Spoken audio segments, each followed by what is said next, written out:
y es acerca de la salvación, ¿se acuerdan?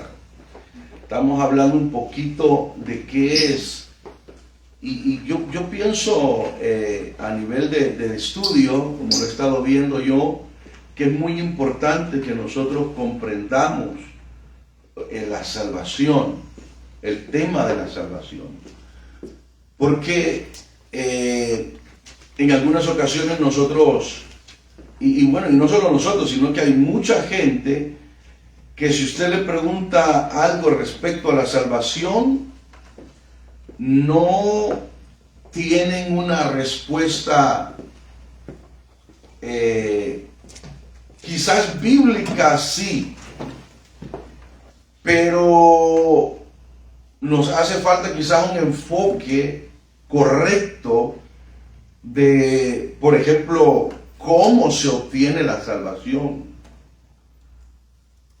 Fíjese, y se lo digo esto porque hay veces nosotros decimos, bueno, yo en el caso mío, yo he oído de personas que dicen, no, yo voy a la iglesia porque yo quiero salvarme. ¿Ha oído usted eso?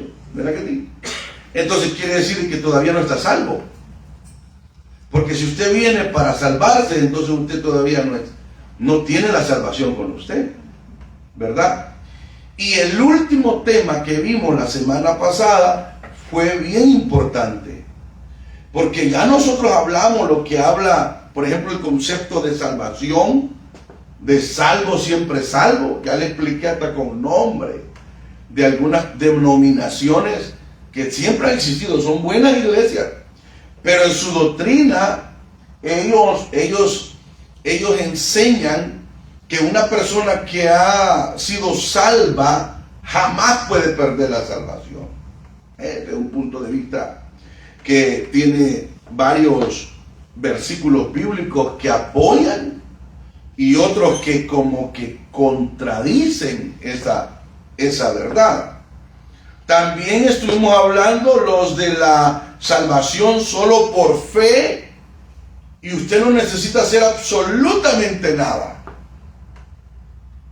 Entonces eso es otro punto de vista, que hay muchas iglesias, cientos de iglesias en el mundo que tienen esa forma, ¿verdad?, de ver la salvación, y hay textos bíblicos, ya los vimos también, solo para refrescar un poquito, ¿verdad?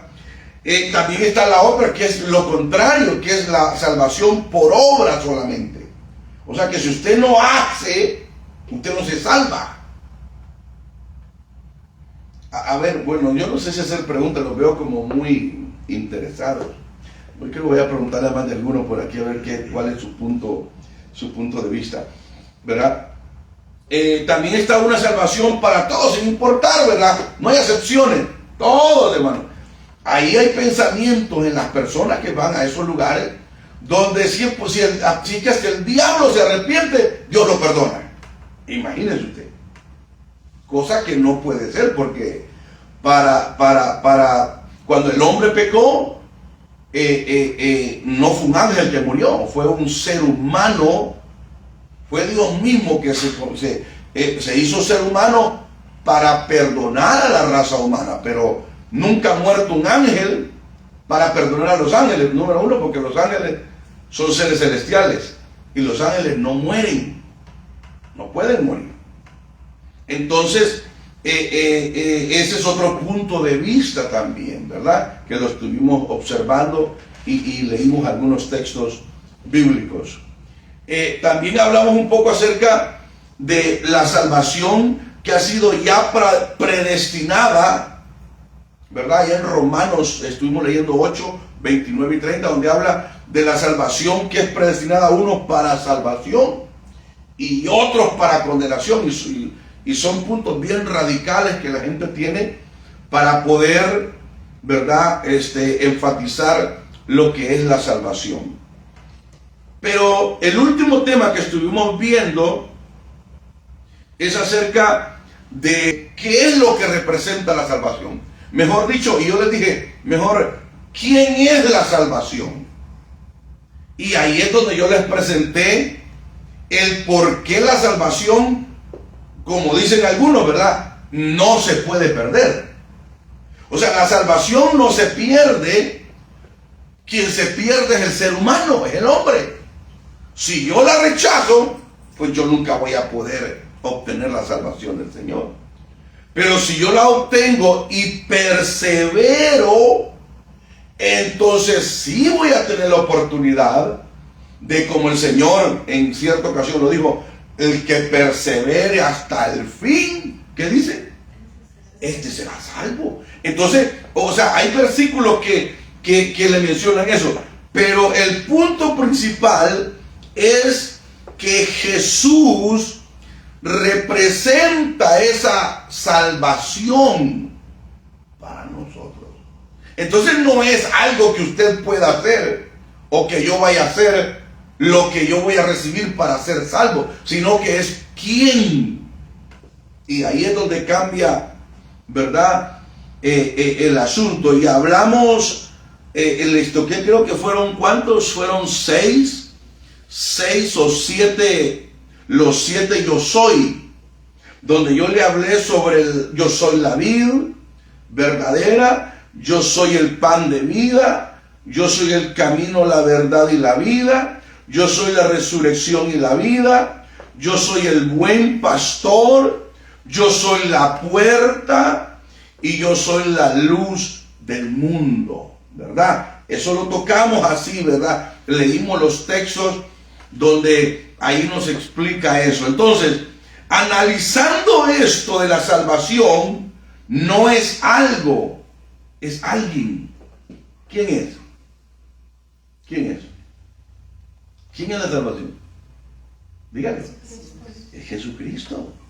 Porque Él dijo, yo soy la luz del mundo, yo soy el pan de vida, yo soy el buen pastor que da su vida sobre las ovejas, yo soy el camino, la verdad y la vida. Entonces, esa salvación es Jesús. Amén. O sea, por eso nosotros no podemos poner etiqueta. Por eso, bueno, ahorita vamos a entrar un poco más en detalle. Ahorita nomás estamos refrescando un poquito, ¿verdad? Para ver lo que estuvimos nosotros observando, ¿verdad? Con respecto a quién era la salvación. Allá en San Juan capítulo 14 y el verso 23 dice, respondiendo Jesús le dijo, el que me ama, mi palabra guardará y mi Padre le amará y vendremos a él y haremos morada en él. Entonces, aquí lo que estamos observando entonces, que la salvación se manifiesta en la presencia de Dios en nosotros. Y eso es muy distinto que cualquier experiencia religiosa, como dijo alguien por ahí, ¿verdad? Una experiencia, porque mira, bueno, no la mayoría, ¿verdad? Pero algunos cristianos evangélicos pentecostales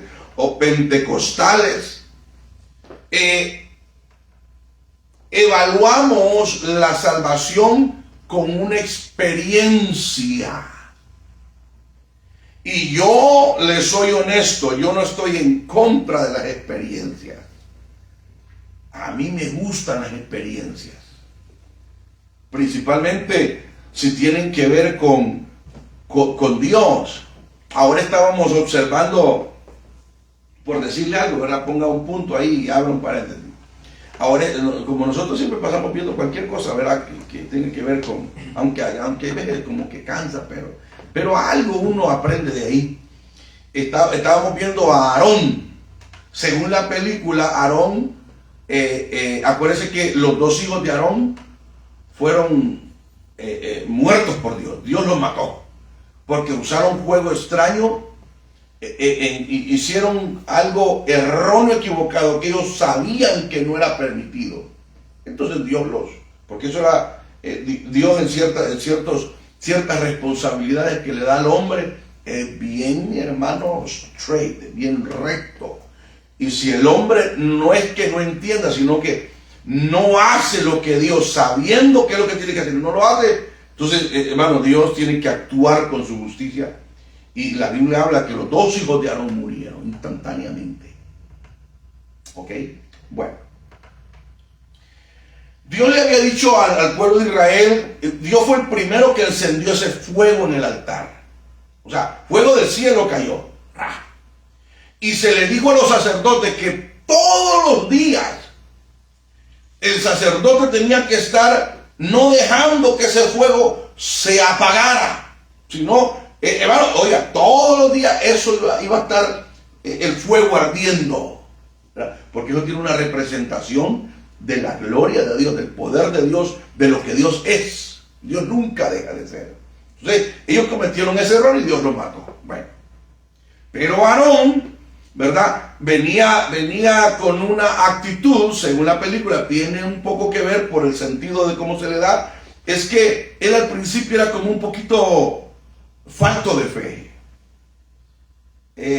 arrogante y como que no entendía la forma como Dios trabajaba o iba a trabajar con el pueblo de Israel.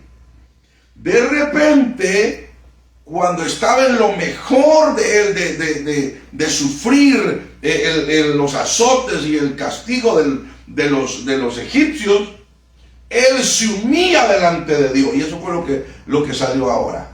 El pedacito ese, lo observé. Se humilla delante de Dios y cosa que nunca había pasado, Dios le habla a él. Y lo manda al desierto.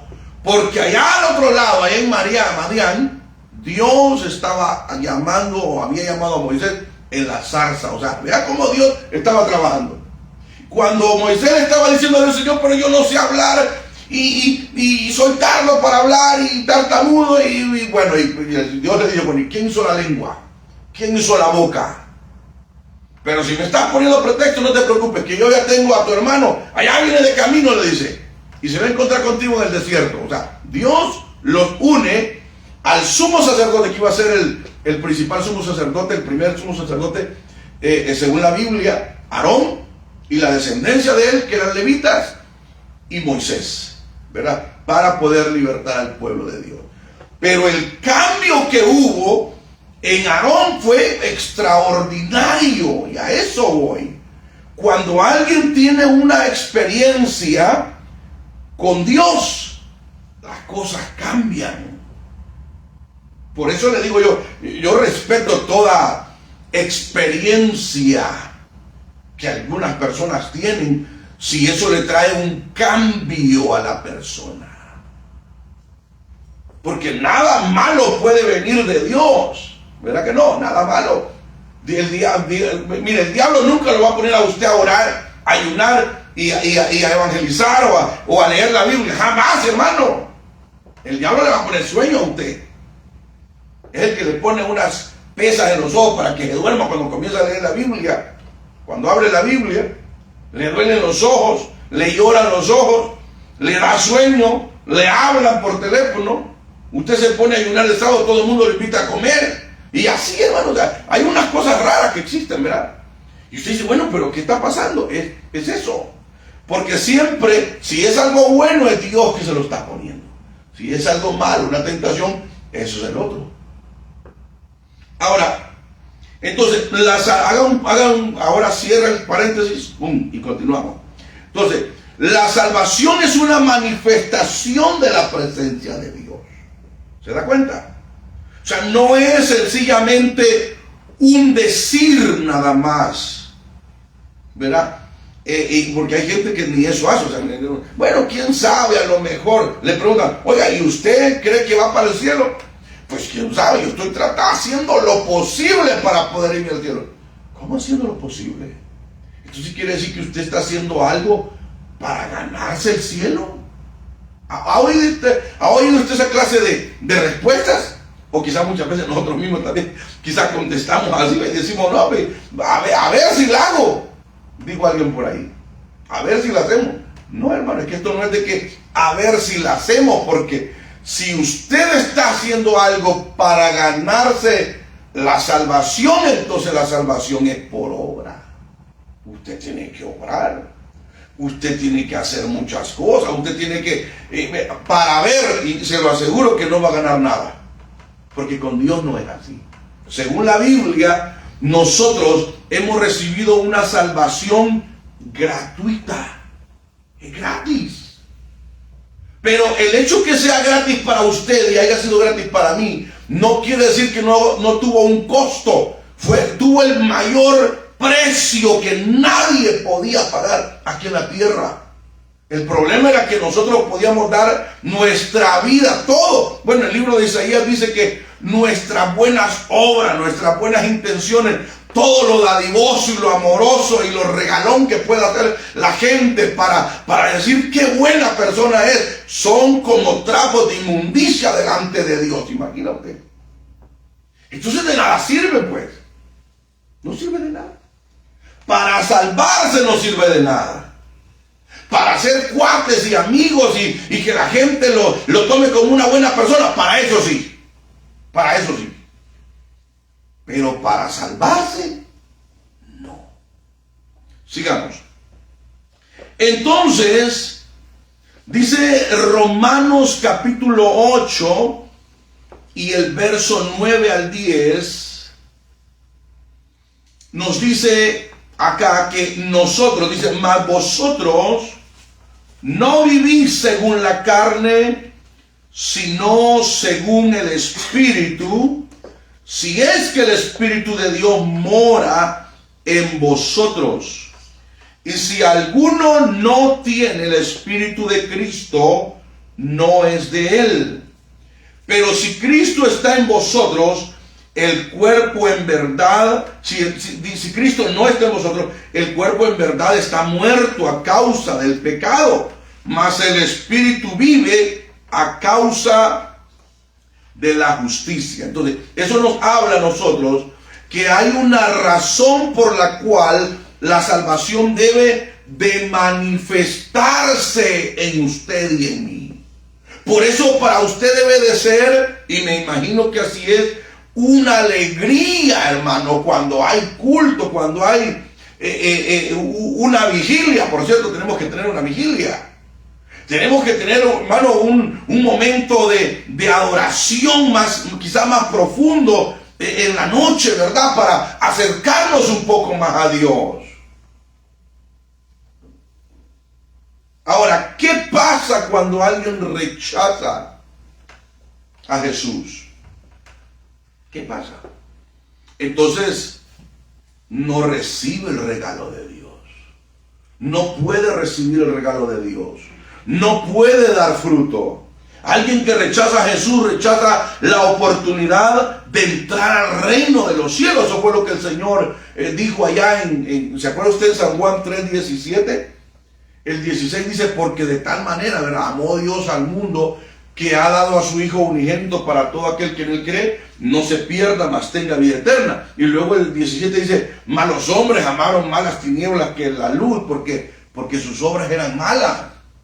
O sea, ese es el problema. Cuando la gente rechaza el reino de Dios, no recibe la salvación, no recibe a Cristo en su corazón. Por eso nosotros no nos equivocamos cuando usted va y dice, mire, reciba a Dios en su corazón. Reciba a Jesús como su Salvador. ¿Por qué? Porque Él es la salvación. Y ahí no estamos equivocados. Él es el único en la cual. Dice el verso 19 de San Juan 3, y esta es la condenación. Oiga, esta es la condenación. La Biblia lo dice. ¿Qué dice? Que la luz vino al mundo. ¿Quién es la luz del mundo? Jesús, ¿verdad que sí? En los 7 yo soy, dice, yo soy la luz del mundo. Entonces, Él es la luz del mundo, Jesús. Que la luz vino al mundo y los hombres amaron más. Oiga, más las tinieblas que la luz. ¿Por qué? La razón por la cual los hombres amaron más las tinieblas que la luz, ¿cuál fue? Porque las obras eran malas. ¿Se da cuenta? O sea, cuando alguien rechaza, y esto es duro, hermano, pensarlo. Cuando alguien rechaza el evangelio, no crea que es por gusto. Nosotros queremos, no, lo que pasa es que es un buen cuate, es un buen amigo, es todo, ¿no? Y peor si es un familiar, uno no quiere verlo como una gente mala o perversa o quizás, ¿verdad? No, pero en realidad sí hay algo malo ahí. Porque si la gente o sirve a Dios, o a quién sirve, o sirve al diablo, ¿verdad? Eso sí es. O está en la luz, o está en tinieblas. O ama a Dios o lo rechaza. Entonces la salvación, como es alguien, o sea, es Jesús, entonces nosotros tenemos que observar la salvación como un regalo que Dios le da al hombre, porque cuando el hombre cree en él recibe, oiga, la salvación. Al estar perdido, la gente cambia de las tinieblas a la luz. Hay un cambio, oiga, donde dice la segunda carta a Timoteo, capítulo 1, verso 9, dice, quien nos salvó, oiga, y nos llamó con llamamiento santo, no conforme a nuestras obras, sino según el propósito suyo y la gracia que nos fue dada en Cristo Jesús antes de los tiempos de los siglos. O sea, antes que existiera el tiempo, o sea, antes que usted y yo naciéramos, antes que vinieran los nativos americanos, antes, hermano, antes que existiera Centroamérica, Suramérica, antes que fuera descubierto. ¿Cuándo fue descubierto, por cierto, Centroamérica? ¿No te acuerdas?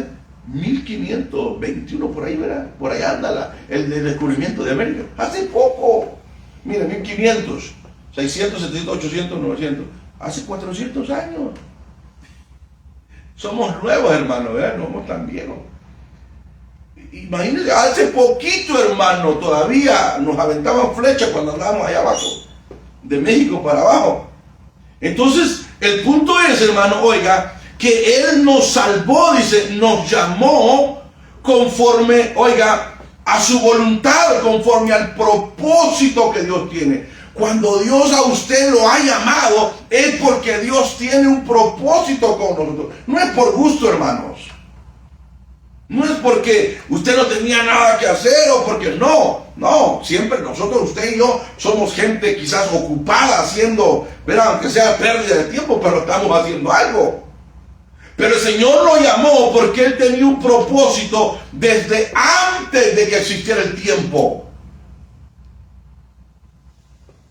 Dice Efesios capítulo 2, versos 8 y 9, porque porque por gracia, oiga, por gracia sois salvos por medio de la fe. Oiga, el camino de la gracia es por medio de la fe. Eso es como que usted diga, es que para yo llegar a Galveston tengo que ir por el 45 sur, ¿verdad, hermano? 45 sur, y luego pasa un puentezote grandote que es el que lo pasa a la isla de Galveston. Tiene que agarrar por el 45. No hay otro camino. El que agarre tiene que, porque es la única carretera que va hasta allá. Entonces, ese camino, dale cuenta que es la fe la que lo lleva hacia donde está la gracia, ¿verdad? O el lugar donde usted quiere ir. Entonces, porque por gracia sois salvos por medio de la fe, y esto no es de vosotros. O sea, ¿se da cuenta? Ahí mismo lo dice. Esto no es de nosotros, hermano. Porque la fe suya y la mía es extraordinariamente poca. Es muy poca, hermano. Nosotros somos como aquel noticiero que había, ver para creer. ¿Se acuerdan ustedes? No sé si todavía existe eso.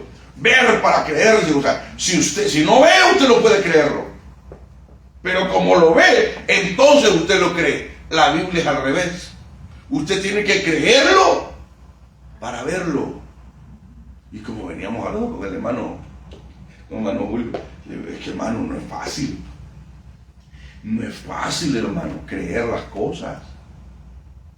Pero si uno ya está metido en el guacalón, como dicen, ¿verdad? Hay que hacer como aquella, ¿qué era? ¿Era una rata? Metieron dos ratas eran dos sapos, un montón de sapitos.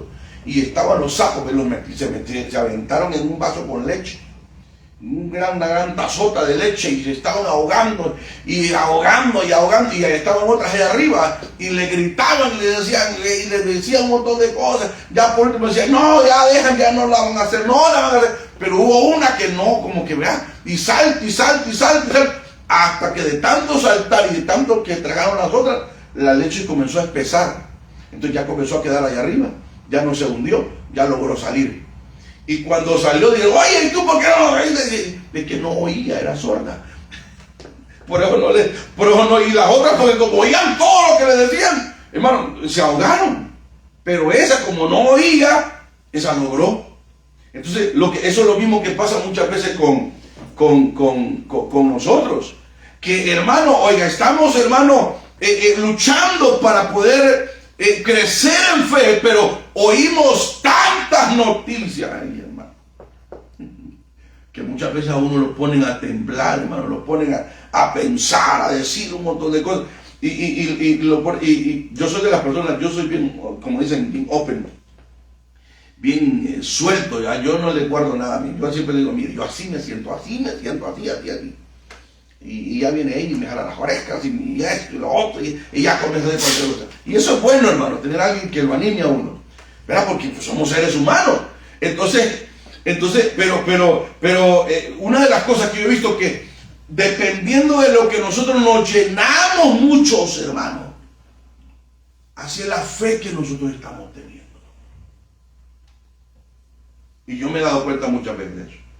A veces estoy, hermano, con aquella situación, era un poco fuerte, y de repente una palabra, mira, hace poco algo me hizo casi llorar, porque yo estaba pensando un montón de cosas, ¿verdad? Y de repente, hermano, yo no sé a quién se le ocurrió mandar una fotografía donde decía, le voy a poner un ejemplo más o menos, ¿verdad? Como que decía, hey, no te preocupes, si yo tengo todo el control, yo sé lo que estás pasando, pero yo sé que estás triste, yo sé que estás aquí, pero exactamente como yo me sentía. ¿Te imagínate? Entonces, a saber qué puso eso ahí, ¿verdad? Pero para mí fue algo que, hermano, como que me despertó. Y yo digo, es cierto, si Dios está con nosotros. Entonces, lo que le estoy diciendo yo es que la fe es muy importante, porque la fe es el camino que a nosotros nos va a llevar hacia Dios. Eso es lo que habla Efesios 2:9. Dice, porque por gracia sois salvos por medio de la fe, y esto no es de vosotros, o sea, no tiene nada que ver con nosotros, pues es un don de Dios, o sea, Dios mismo lo da. Dios se lo pone a usted en su corazón. Yo quiero estar en la iglesia, yo quiero adorar a Dios, yo quiero bendecir a Dios, yo quiero estar, yo quiero esto y lo otro. Es Dios mismo que pone eso en el corazón de nosotros. No por obras para que nadie se gloríe. Es importante entonces que nosotros podamos comprender cómo nosotros podemos llegar entonces a mantener la salvación en Dios. Ahora, hay otro punto también con respecto a la salvación, en la cual las personas pueden llegar a perder la salvación. Y esos son puntos de vista que están, ¿verdad?, en un panorama, por decirlo así, apartado con respecto a estos temas, ¿verdad? Es importante entenderlo desde ese punto de vista, porque ahora vamos a estudiar la Biblia. Abra por favor la Biblia en Romanos capítulo 8 y el versículo 30. Romanos 8 y el verso 30. Oiga lo que dice ahí. Y a los que predestinó, a estos también llamó, y a los que llamó, a estos también justificó, y a los que justificó, a estos también glorificó. ¿Qué es lo que está diciendo ahí? Que toda persona, fíjese bien, que es llamada por Dios, y este es un punto, le voy a decir el punto de vista bautista, y es muy acertado. El punto de vista de ellos es que toda persona que es llamada por Dios es, como lo dice el texto, es santificada, es justificada, es, hermano, oiga, glorificada, y aparte de eso, persevera en esa condición que Dios le ha llamado. Por eso cuando uno estudia esas doctrinas y uno se basa solamente, por ejemplo, en los escritos de las doctrinas, o sea, en el pensamiento de cada doctrina, de cada iglesia, no puede uno juzgarlas de primas a primera. Porque cuando usted estudia la doctrina bautista, se da cuenta que ellos también hablan y dicen, bueno, si alguien, aunque estuvo en una iglesia, pero nunca el evangelio llegó a su corazón. Y eso es cierto, hay personas que pueden estar en una iglesia y siempre están buscando la forma como pecar. ¿Ha conocido gente así? Yo sí. ¿Ha conocido gente que han llegado solamente a traer, a fornicar o a adulterar, a hacer adúltero a otro o adúltera a otra? ¿Ha conocido gente así? Yo sí. No sé si usted, pero hay gente así. Y están dentro de la iglesia. Entonces, ¿qué es lo que pasa con esa gente? ¿Será que están perseverando en pecado para salvarse? Porque la Biblia no habla de la perseverancia de los impíos. Habla de la perseverancia de los santos, de los que se apartan para Dios, de los que han sido, como dice el verso 30, como dice, a los que predestinó, dice, los llamó, los justificó, los santificó y los glorificó, hermanos. O sea, una persona que persevera bajo estos fundamentos específicos de un llamado de Dios, quiere decir que esta persona está perseverando en Dios. Ahora, vea lo que dice por favor Efesios capítulo 2 y el verso 8. Efesios 2 y el verso 8.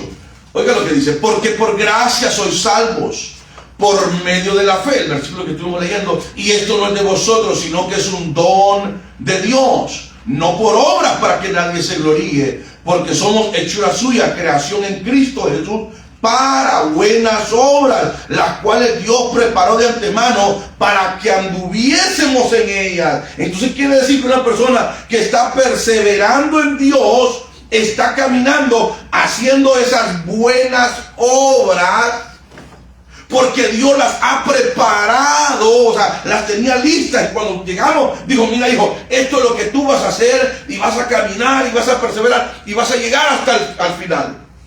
Porque Dios las ha preparado para nosotros, para usted, para que ahora usted camine bajo la voluntad de Dios, obrando en fe, obrando por la gracia, porque eso dice el verso 8, por gracia sois salvos. Es la gracia de Dios la que nos hace caminar sobre las obras que Dios mismo ha preparado para que nosotros caminemos sobre ellas. Analicemos otro versículo también. Romanos, ahí mismo, Romanos 8, 33 y 34. Vamos hacia atrás. Romanos 8, verso 33 y 34. ¿Qué dice? ¿Quién es el que condenará? Oiga cómo Pablo está hablando aquí. ¿Quién es el que condenará? Cristo es el que murió, mas aún el que también resucitó, y el que además está a la diestra de Dios, el que también intercede por nosotros. ¿Quién nos separará del amor de Cristo? ¿Tribulación, o angustia, o persecución, o hambre, o desnudez, o peligro, o espada? Como está escrito, por causa de ti somos muertos todo el tiempo, somos contados como ovejas de matadero. Antes en estas cosas, dice, antes en todas estas cosas somos más que vencedores por medio de aquel que nos amó, por lo cual estoy seguro de que ni la muerte, oiga, la muerte física, ni la vida, ni los ángeles, ni principados, ni potestades, está hablando de seres espirituales, ni lo presente, oiga, ni lo que viene, o sea, en el futuro, ni lo porvenir, ni lo alto, ni lo profundo, ni ninguna otra cosa creada, cualquier cosa creada que están hablando los científicos extraterrestres y seres raros, ninguna otra cosa creada nos podrá separar del amor de Dios, que es, ¿a dónde, hermano? En Cristo Jesús. ¿Por qué, ¿Por qué termina en Cristo Jesús? Porque Él es la salvación. Por eso, hermano, sin Cristo, como le dijo el huevo al otro huevo, se le quedaba viendo y le decía al otro, yo lo veo pegándole el codito así, el huevito, enterito así, ¿verdad? Y estaban viendo a uno que estaba bien frito en una olla. No sé si lo han visto, yo lo compartí hace muchos años ahí en el Facebook. Y decía, te lo dije, hermano, decía, asustado el otro, ¿verdad? Que sin Cristo estamos fritos. Me da cosa que aquel se había quedado sin Cristo, lo habían freído ya, ¿verdad? Pero asustado los dos huevitos, pues, te lo dije, le dice el uno al otro, que sin Cristo estamos fritos. Y aparece el huevito ya todo estrellado ya. Entonces, y eso es cierto. Hermano, sin Cristo nosotros no podíamos hacer nada. Mire, el millonario, hermano, se cuentan por millones y millones de oro, plata, todo lo que quieran tener, pero sin Cristo están fritos.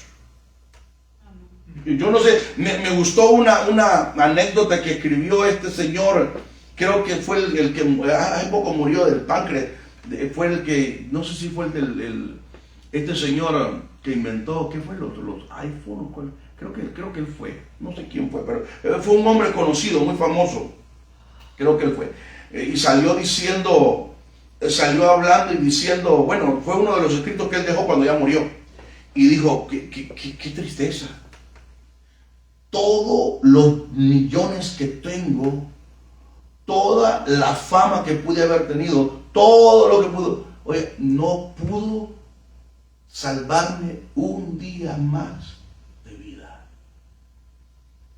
Y murió joven. Yo no llegó ni a los 70 años.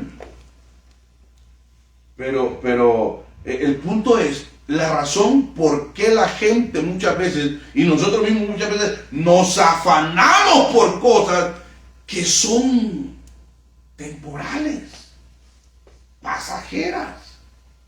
Que son cosas que hoy son y mañana ya no son. Pero la gente, hermano, se preocupa, le pone un súper empeño a otra cosa y no le pone empeño a la palabra de Dios. No le pone empeño al estudio de la palabra de Dios. No le pone empeño a, hermano, oiga, a conocer a Dios, el manual de Dios, hermano.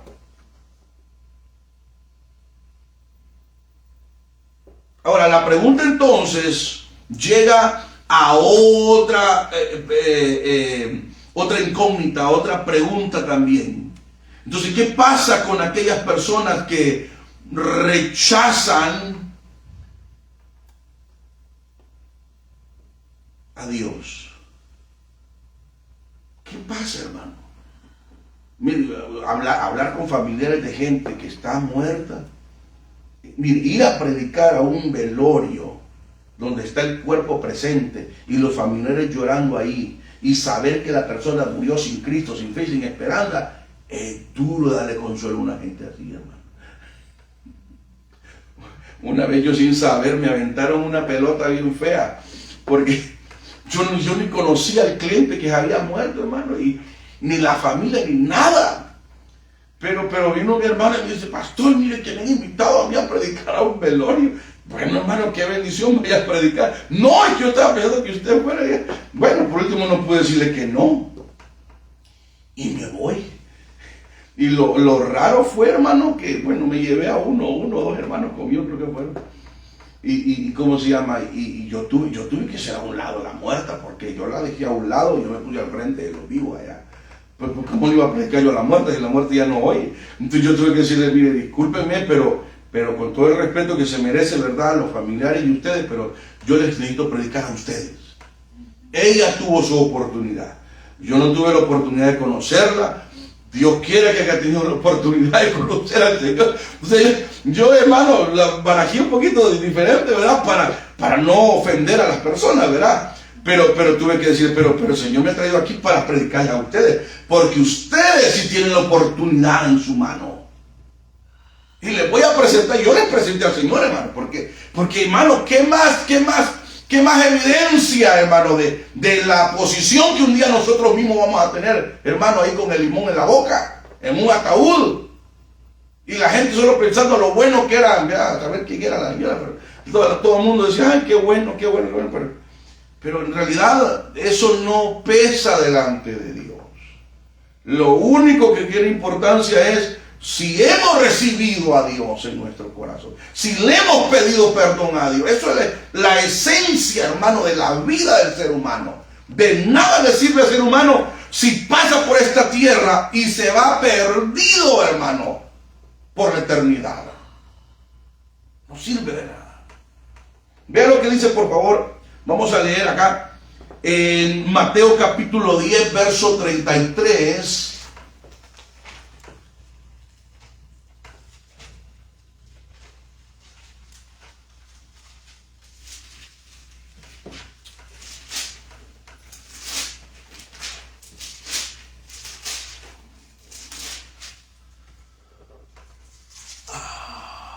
Ok.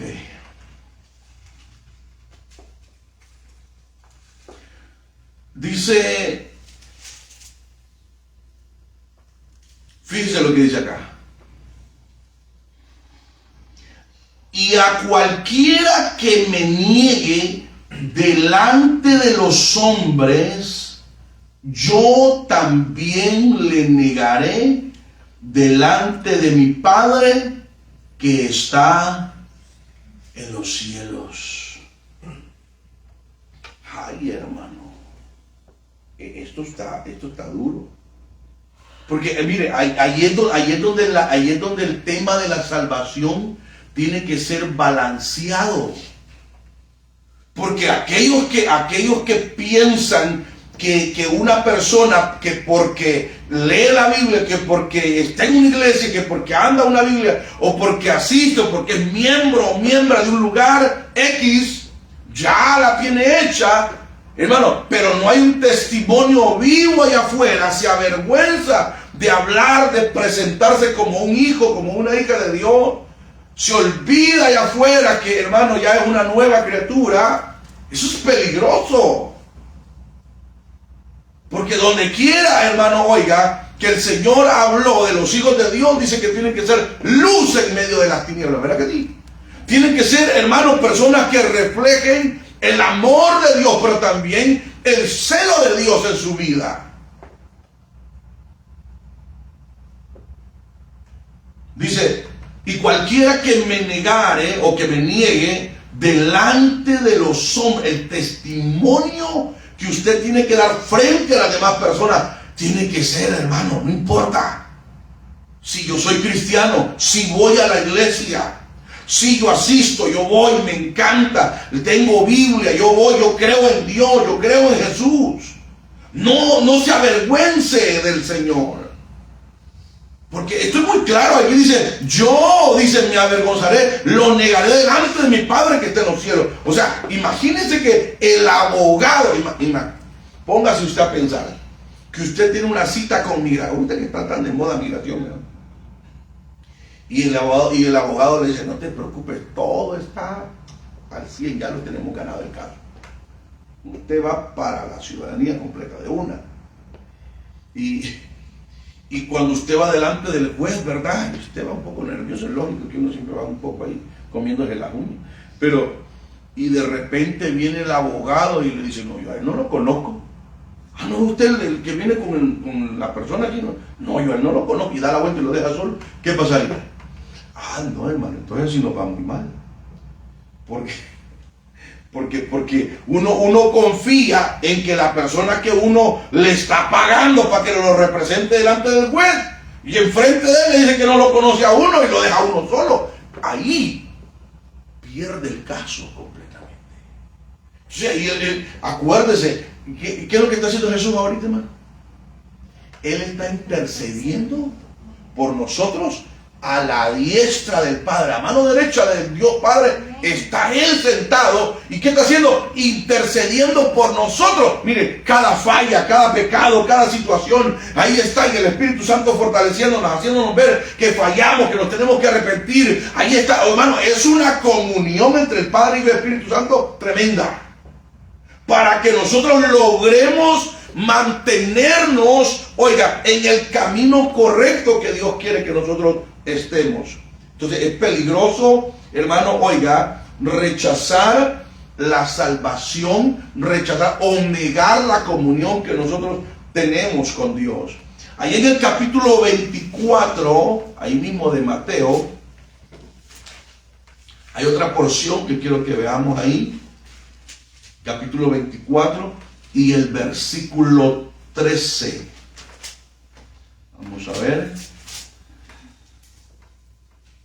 Dice, oiga lo que dice aquí: mas el que persevere hasta el fin, ¿qué es lo que dice? O sea, ¿a qué fin se refiere? La clave está a qué fin se está refiriendo. ¿A qué fin se está refiriendo? Y vamos a ver. Al fin del siglo. Bueno, pues posiblemente. Al fin de la era, al fin del tiempo, o al fin de la vida, del caminar del creyente. Yo pienso que el que persevere, el que se mantiene, el que su fe no decae, pase lo que pase, está perseverando en fe, está creyendo en Dios, le cree a Dios a pesar de las circunstancias, está con una fe firme, sabiendo, como aquellos 3 hebreos, mira, haz lo que quieras, rey, le dijo, pero no vamos a adorar ese estatua que has hecho. Entonces, o sea, estaban firmes, confiados, que pase lo que pase. Y es más, le dijeron al rey, mira, y si es que Dios no nos salva, que no nos salve, pero no vamos a adorar a eso. Mira, hoy en día tenemos que tener mucho cuidado, porque eso de la inteligencia artificial va a engañar a muchísima gente. La inteligencia artificial va a hacer leerle el iris a las personas y reconocer a las personas fácilmente. Y para allá va todo el mundo. Ya están haciendo, mire, qué terrible. No se metan a esto, por favor. Bueno, allá usted, pero yo se lo recomiendo que no lo haga.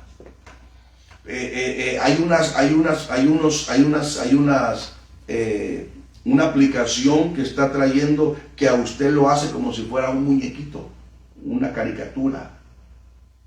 Entonces, eso es algo un poquito delicado, porque tiene que usar la inteligencia artificial para la persona. Una fotografía de una persona le hace como si fuera un dibujo animado a usted. Y ya están usando la inteligencia artificial para fotocopiar la iris de los ojos.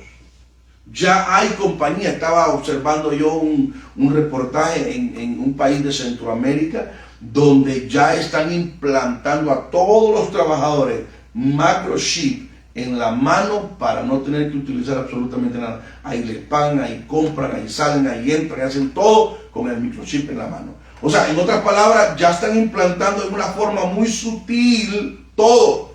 Van a desaparecer los iPhones, los teléfonos, van a desaparecer ya en un par de años ya. La gente ya no va a necesitar eso. ¿Por qué? Porque ahora la inteligencia, el teléfono y todo lo que necesite lo va a tener en su propio cuerpo. La mentalidad de la gente, el desarrollo de la mente de la gente, ya están implantando chip en el cerebro para ver cómo está trabajando. O sea, mire, todo eso se va formando para llegar al momento que habla Apocalipsis capítulo 13. Pero como aquello se miraba tanto, y las películas y todo lo que han hecho de la bestia y la marca y todo eso, la gente ya eso ya como que ya ni le toma en cuenta, pero ya estamos viviendo esos comienzos de la ciencia, donde poco a poco están agarrando toda la información de cada persona, que solamente una individualmente se tiene. Por ejemplo, las huellas son únicas las que usted tiene, nadie más en el mundo las tiene. La iris de los ojos única que usted tiene, y el ADN, que eso lo hacen con la saliva o con un cabello. 3 cosas que son únicas como persona, usted únicamente las tiene. Y ya están viendo cómo obtener de la persona, ¿verdad? Esas clases de evidencia para ir guardando del ser humano y llegar a tener un control completo del mismo ser humano. Para allá vamos. Y eso es lo que va a hacer la inteligencia artificial. Para allá vamos. Entonces nosotros tenemos que estar muy despiertos porque, hermano, de repente usted va a comenzar a ver cómo fácilmente, mire, así exactamente como el teléfono hoy en día. Si usted tiene las aplicaciones esas para pagar, que anda sus tarjetas en el teléfono, usted nomás pone a la par de donde usted paga el PIB y ya con el teléfono usted paga. Usted no necesita nada, ni la tarjeta necesita, con el teléfono. Lo mismo, esa misma inteligencia que tiene esto, se lo van a poner al cuerpo al ser humano y nomás le va a decir, tú, se acabó. Ya tiene, ya sabe quién es, ya tiene toda su información. Bueno, imagínese usted. Entonces es importante que nosotros, hermano, vayamos creyendo que la palabra de Dios, hermano, el que la rechaza definitivamente va a estar perdido por toda la eternidad. No hay opción. Antes la gente decía, no, pero es que el religioso, no, pero es que estamos viendo con nuestros propios ojos cómo la Biblia se está cumpliendo al pie de la letra. Vamos a ver otra porción ahí mismo en Mateo, capítulo 7, vamos hacia atrás. Mateo 7, 22 y 23. Oiga lo que dice. Dice, muchos me dirán en aquel día, Señor, Señor, ¿no profetizamos en tu nombre? ¿Y en tu nombre echamos fuera demonios? ¿Y en tu nombre hicimos muchos milagros? Y entonces les declararé, oiga, es una declaración firme, nunca os conocí, apartados de mí, hacedores de maldad. Fíjense que esto, yo creo que esos versículos, algunas veces los hemos leído varias veces y hasta los sabemos casi como de memoria. Pero esos versículos yo los hallo como los más duros que hay en la palabra de Dios. Porque está hablando de gente con conocimiento. Está hablando de gente que profetizaron. ¿Usted sabe qué es profetizar?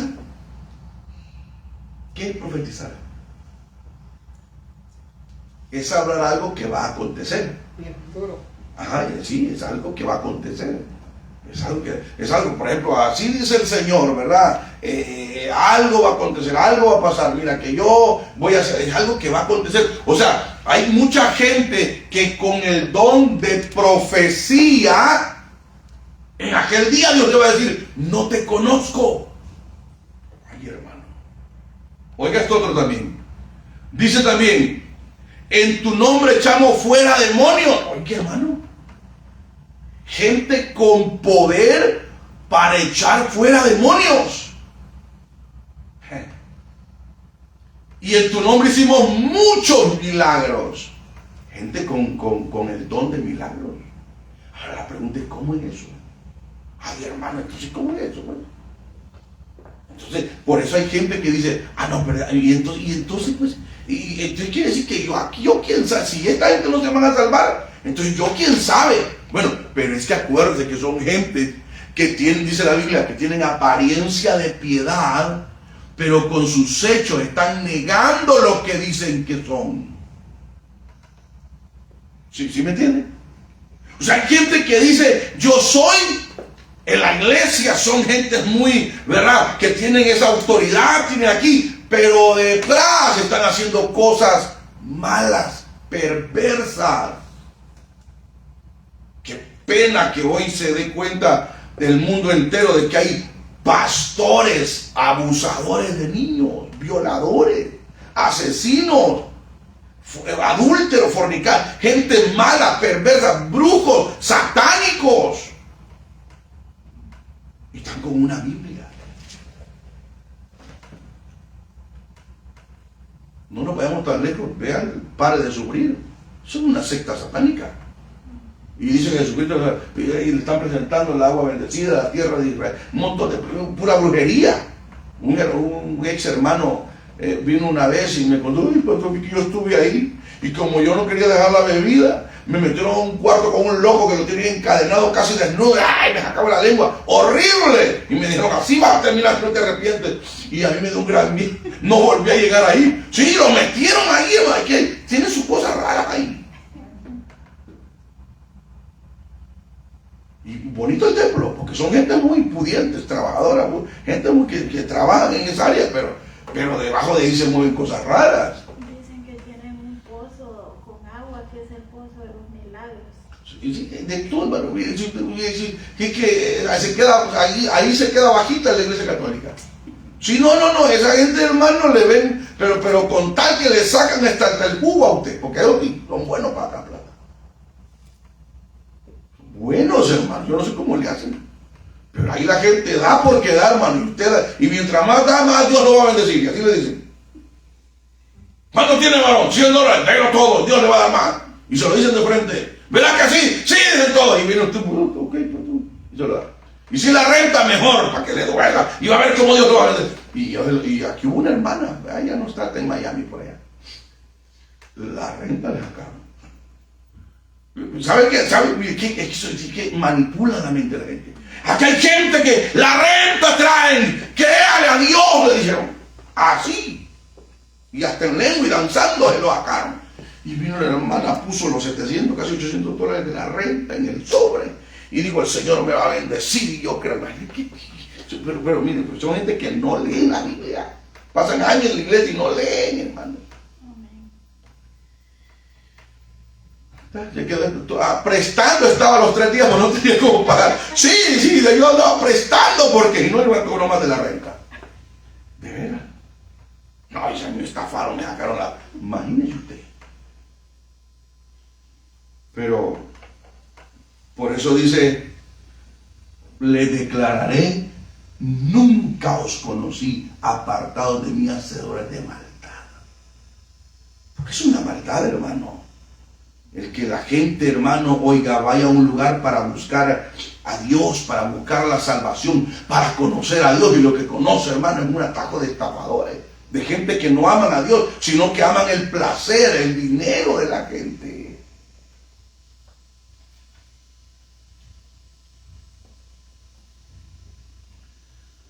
Aquí hay un comentario, dice, si bien nada puede quitarme a Dios de mi corazón,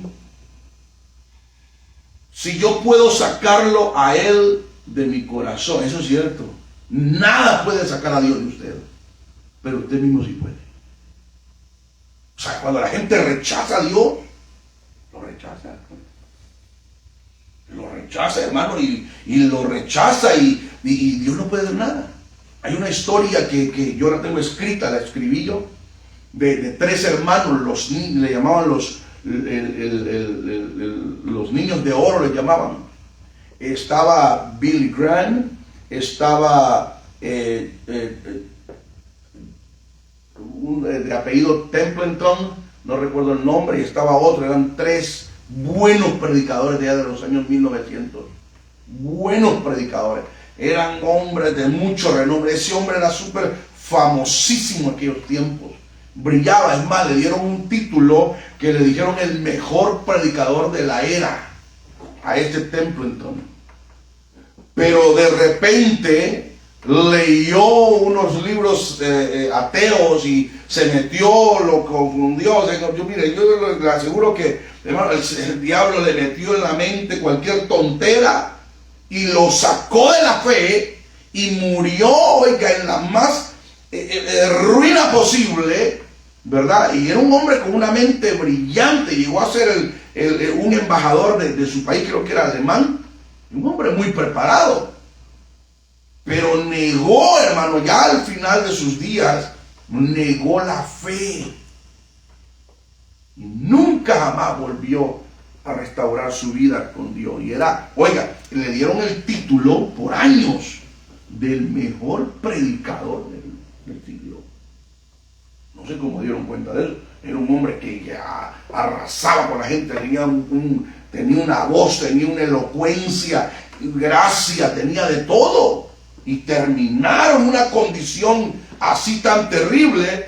¿Por qué? Porque solo, como lo leímos, el que persevera y eso es en todas las áreas que nosotros estemos. Si logramos perseverar y lograr, ¿verdad?, mantenernos para lograr los objetivos que nosotros deseamos, vamos a lograr agradar a Dios. Jesús dijo: el que persevera hasta el fin, este será salvo. Será salvo. Pero a esto les dice: apartados de mí, hacedores de maldad. Otra porción. Dice entonces,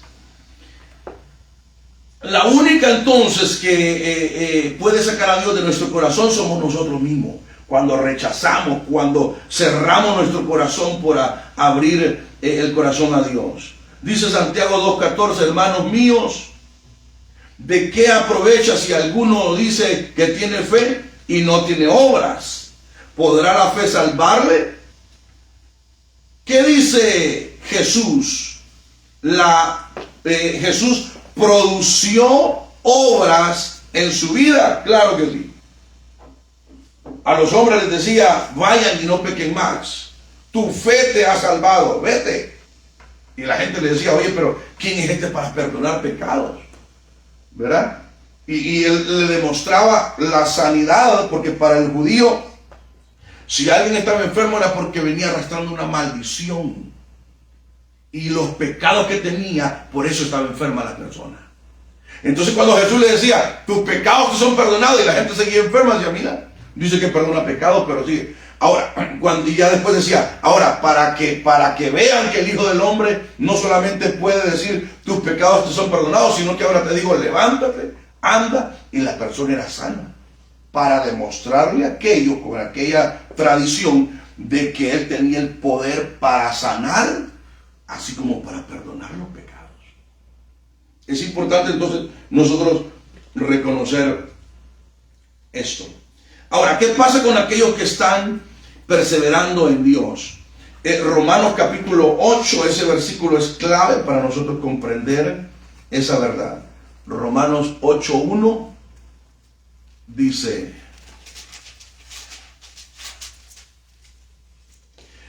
ahora pues, ninguna condenación hay para los que están. Oiga lo que dice: hay para los que están. O sea que hay que ser de esos que están. ¿Se da cuenta? O sea, esto no es que el Señor hace acepción de persona, pero hay que estar, hay que recibir, hay que tener la salvación. Ya decimos que la salvación no es una obra, no es nada escéptico, es Jesús mismo, porque Él es la salvación. Si nosotros tenemos la salvación, oiga, entonces nosotros estamos en. Ahora pues, ninguna condenación hay para los que están en Cristo Jesús. Y sigue diciendo: los que no andan conforme a la carne, sino conforme al Espíritu. O sea, la voluntad de Dios. Acuérdense que la comunión de Dios dice que los verdaderos adoradores adorarán al Padre en espíritu y en verdad. En espíritu. ¿Por qué en espíritu? Porque una persona espiritual va a comprender la Biblia, va a entender la voluntad de Dios para su vida. Una persona carnal no va a comprender las cosas espirituales, no lo va a entender, no le va a dar sentido a la vida espiritual. Pero un hombre que es nacido, una mujer que es nacida de nuevo, va a comprender, porque ha nacido de nuevo. Hay una mente nueva, hay un corazón nuevo, hay una disposición nueva de conocer a Dios cada día. Vea lo que dice el verso 2: porque la ley del Espíritu de vida en Cristo Jesús me ha librado de la ley del pecado y de la muerte. Porque lo que era imposible para la ley, oiga, por cuanto era débil por la carne, Dios envió a su Hijo en semejanza de carne de pecado, y a causa del pecado condenó al pecado en la carne. Por eso Cristo muere. Por eso era necesario que Él muriera. Por eso, mire, un musulmán, un judío, una persona, no entiende, ¿cómo que Dios murió? Si Dios no muere, pero la humanidad de Cristo sí. O sea, acuérdense, Cristo era Dios en esencia. Pero la humanidad de Cristo, la humanidad de Jesús, era una naturaleza humana, aparte de la naturaleza de Dios espiritual. Entonces, ¿quién es que muere? La naturaleza humana de Cristo. Es como usted y yo. Cuando usted muere, usted deja de existir. ¿Quién me dice algo? Cuando muere, ¿usted deja de existir? No. Porque todavía hay vida después de la muerte. Si no, lea la Biblia. La carne sí, la carne muere. Pero usted sigue todavía vivo. Cuando aquel murió, el rico murió y Lázaro murieron, despertaron y tenían ojos. Pensaban, se acordaron de sus hermanos. Dijo: Señor, Lázaro, mándame, por favor, para ir a hablar a mis hermanos que no vengan a este lugar de tormento. Sentía, pensaba por sus hermanos, por su familia. Entonces, hermano, cuando la gente muere, muere la carne, pero su espíritu sigue vivo, su conciencia sigue viva. Y eso lo entiende una persona que ha nacido de nuevo, que conoce a Dios, que lee la Biblia, que se interesa por conocer la voluntad de Dios para su vida. Entonces dice: porque lo que era imposible para la ley, por cuanto era débil por la carne, Dios, oiga, como era débil para nosotros, Dios entonces envía a su Hijo en semejanza de carne de pecado, y a causa del pecado condenó el pecado en la carne, para que la justicia de la ley se cumpliese en nosotros, que no andamos conforme a la carne, sino conforme al Espíritu. Porque los que son de la carne piensan en las cosas de la carne, pero los que son del Espíritu en las cosas del Espíritu. Porque el ocuparse de la carne es muerte, pero el ocuparse del Espíritu es vida y es paz. Eso es lo que Dios da, hermano. Por eso no hay cosa mejor que estar en Dios. Por eso, hermano, mire, hay que pase que digan que una cosa que la otra. Si nosotros estamos en Dios, hermano, donde quiera, hermano, vamos a estar contentos. Donde quiera. Sí, nos vamos, pues lógico, vamos a tambalear en alguna ocasión, ¿verdad? Nuestra mente, nuestro corazón, las cosas. Pero no va a pasar de ahí, porque nuestra confianza está en Dios. Amén. Porque nuestro corazón está en Dios, porque al final Dios tiene la última palabra, como veníamos hablando con mi hermano. Mire, le digo, imagínese cuántos árboles usted cree que hay en esta tierra. Son millones de árboles. Y la Biblia dice que ni una hoja, una hojita se cae de un árbol si no es la voluntad de Dios. Ahora imagínese usted que usted le ha aceptado como su Salvador, que usted tiene a Jesús como su Dios, como su Señor, que usted le sirve, que usted le ha pedido perdón, que usted está a cuentas con Él, que usted se esfuerza por buscarle, por hacer su voluntad, por mantener la comunión. Hermano, por eso la Biblia dice que usted y yo venimos a ser como real sacerdocio, como pueblo santo, como alguien que ha sido adquirido para Él, para gloria de Él. Entonces tenemos que estar confiados, porque el que está en Cristo ha muerto el pecado ya para nosotros. El pecado, pecados podemos cometer, porque somos seres humanos. Imperfecciones, malos pensamientos, malas habladas, qué sé yo, cualquier cosa, como ser humano.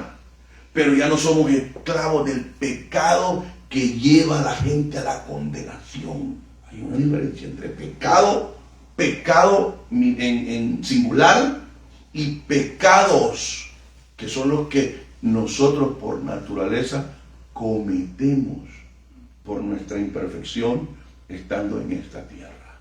Entonces, la salvación es un regalo de Dios que nos ha dado, y lo que tenemos que hacer es sencillamente perseverar en Dios, mantenernos en el camino de Dios, pidiendo a Dios misericordia para que podamos llegar al final de nuestra carrera, con la fe y la esperanza de que nuestro Dios tiene el control de nuestra vida. ¿Dicen amén los hermanos? Amén. Póngase sobre sus pies, por favor, y vamos a dar gracias a Dios en esta noche. Padre, que estás en los cielos, te damos gracias, Señor, en esta preciosa noche. Padre bendito, te damos gracias por permitirnos, oh Dios, el estar aquí reunidos, Señor, con un propósito muy especial. Señor, gracias por darnos la oportunidad de poder, Señor, haber alabado, haber glorificado su nombre, el haber estado un momento, Señor, en su presencia. Gracias, gracias, Señor, y le rogamos y le pedimos, Señor, que sea usted propicio a nosotros, Señor. Somos pecadores, somos seres humanos imperfectos, Padre, pero venimos día con día a pedirle perdón, a pedirle que nos ayude. Nos humillamos delante de usted, el Creador del cielo y de la tierra. Limpie nuestro corazón, nuestra alma, Señor, nuestro espíritu. Perdónanos, Señor. Ayúdenos a poder mantenernos firmes en este camino, Señor. Asimismo pido por cada uno de mis hermanos, oh Dios, que usted fortalezca la vida de cada uno de ellos, que los guarde, que los cuide, que los protege donde quiera que anden en su labor, Señor. Padre, en el nombre poderoso de Jesús, que su mano poderosa esté, Señor, ahí donde estamos cada uno de nosotros en nuestros trabajos. Padre, en el nombre de Jesús de Nazaret, en sus manos encomendamos nuestra vida, nuestro trabajo, nuestra casa, nuestra economía. Todo, Señor, está en sus manos. Padre, en el nombre de Jesús, ayúdenos y guárdenos y protéjanos, Padre. En el nombre de Jesús. Gracias, Padre. Gracias, Hijo. Gracias, Espíritu Santo.